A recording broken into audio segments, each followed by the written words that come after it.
კენჭი უკვე უყარეს ექს-მინისტრი იურიდიულ თავდაცვის ადამიანის უფლებათა და საპროცედურო საკითხთა კომიტეტების გაერთიანებულ სხდომაზე. შეხვედრას მხოლოდ უმრავლესობა და თავისუფალი დემოკრატების ერთი წევრი ესწრებოდა. შესაბამისად, კენჭის წყლის დროს მინისტრების წინააღმდეგ მხოლოდ ერთი ხმა დაფიქსირდა. გამოსვლების შემდეგ იყო შეკითხვები თეატრულოკიანმა დღეს მართველი გუნდი და ის რეფორმა გააკრიტიკა, რომელიც უმრავლესობამ გაატარა და რომელთაც ქვეყნის მთავარი პროკურორი ანგარიშვალდებული არა იუსტიციის მინისტრის, არამედ პარლამენტის წინაშეა. იუსტიციის მინისტრის პასუხი სამართლიანობის აღდგენასთან დაკავშირებით დასმულ კითხვას მოყვა. რეფორმებზე და გეგმებზე ისაუბრეს შინაგან საქმეთა და თავდაცვის მინისტრებმა.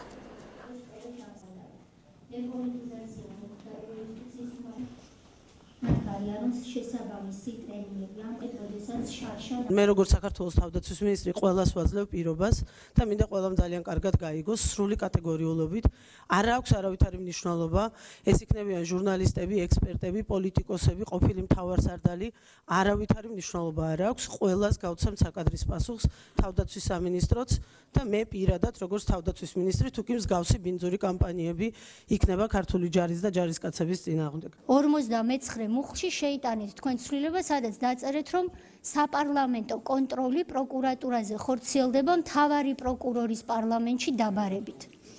აქედან გამომდინარე კიდევ ჩაწერეთ თქვენ მერვე მუხლში რომ მე მეკრძალება ჩავიხედო რომელიმე სისხლის სამართლებრივ საქმეში.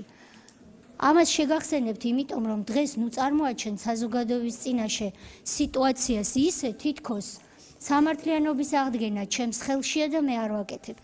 ხელები მე მომეჭრა 2013 წლის მაისში ამის შემდეგ ხმამაღლა ვამბობ ჩვენი მსმენელის გასაგონად სამართლიანობის აღდგენა ჩემს ხელში 13 წლის მაისიდან აღარ არის ამიტომ ვერც ვერავინ მაგებინებს ამაზე პასუხს. წინასაარჩევნო დაპირების შესაბამისად შინაგან საქმეთა სამინისტროს რეფორმის ფარგლებში ახლო მომავალში იგეგმება სამინისტროს სისტემის გაყოფა.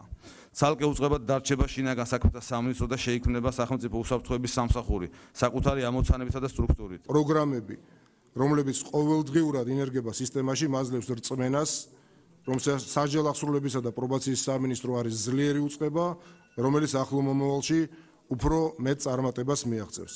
წინა ორი ხელისუფლების პირობებში დევნილობის 20 წლის განმავლობაში არც შევარდნაძის, არც სააკაშვილის დროს არც ერთ დევნილს თბილისში არ მიუღია საცხოვრებელი ბინა სახელმწიფოსგან თუ არ ჩავთვლით იმ შესახლებებს, რომლებიც დევნილობის პირველ თვეებში განხორციელდა და პირველად წელს ხდება, როდესაც დევნილების შესახლება მოხდება თბილისში ახლა დაშენებულ ბინებში. ჩვენ თავარი ამოცანაა, რომ მაქსიმალურად დავანახოთ აფხაზდოს საზოგადოებებს ევროკავშირის ის სიკეთეები, რაც საქართველოს უდგება პერსპექტივაში შეეხება საქართველოს ევროკავშირის შორის ასოცირების შეთანხმებით საქართველოს მოქალაქეებისათვის გათვალისწინებულ სარგებლობებს და შესაძლებლობებს სხვადასხვა სფეროში და საქართველოს ევროკავშირთან უვიზო მიმოსვლის თაობაზე დიალოგიდან გამომდინარე პერსპექტივებს.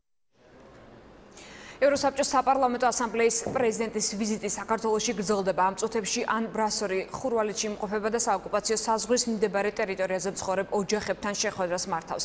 მანამდე გაიმართა პირისპირ მოლაპარაკება ჯერ პრემიერთან და შემდეგ პრეზიდენტთან. შეხვედრებზე მთავარი თემები იყო საქართველოს ტერიტორიული მთლიანობის მხარდაჭერა და ამ პროცესში ევროპის საბჭოს როლი. ირაკლი ღარიბაშვილმა საქართველოში ვიზიტად ყოფ სტუმარს მადლობა გადაუხადა ევროპის საბჭოს საპარლამენტო ასამბლეის სადამკვირვებლო კომისიის თანამომხსენებელთა კონსტრუქციული მუშაობისთვის. შეხვედრაზე საქართველოს მთავრობის მეთაურმა თხოვნით მიმართა საპარლამენტო ასამბლეის პრეზიდენტს გამოიყენოს ყველა არსებული საშუალება და მოუწოდოს რუსეთს შეასრულოს საერთაშორისო სამართლის ფარგლებში აღებული ვალდებულებები.